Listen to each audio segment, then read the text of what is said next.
everyone! Welcome back to the channel. It's Abba, and today we have something extra special and super fun and unboxing video.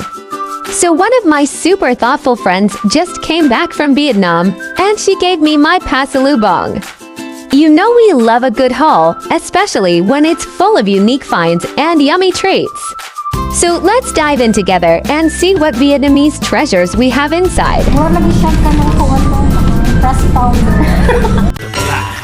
Motherfuckers lie when I shine their light. Kayo, ay.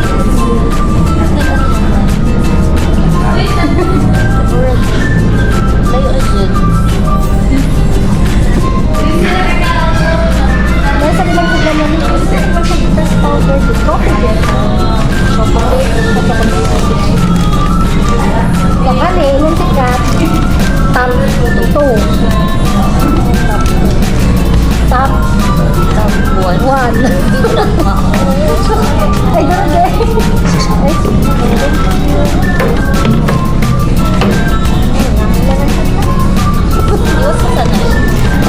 kami ang top 1 di ay balik-balik top 1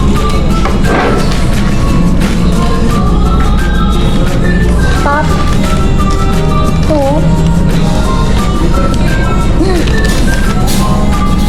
kami ang top 3 kami top 3 kami mga G7 coffee G7 kami lumpia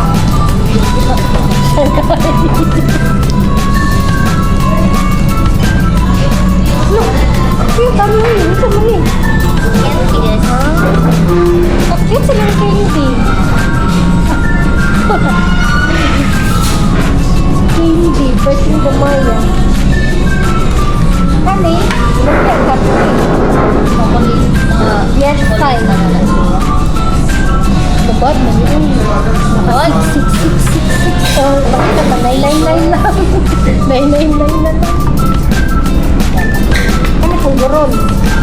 No, that's coconut candy. Lagi hindi mag-smile sila ng coconut no. Kung madali, sila din pa kami. Sila yung coconut village. Bahala ko din pag-asbak. Sige. Ujuti ko ko dahil. Sige na, taon na coconut. Bakit silang mga candy eh? Talaga yung color. Oras na ang the more na gagmay ang packaging, the more na lisod ko yung kasi nilagay lang machine nilagay lang machine sa product sinunod ang pagkakuan o color coding nila kang kuan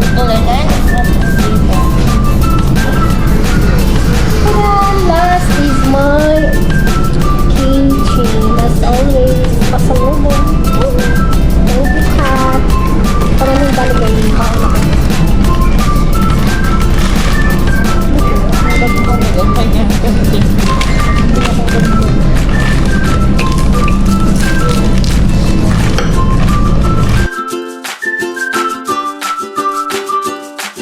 That's it for today's Pasalubong unboxing. Big thanks to my friend for the Vietnamese goodies.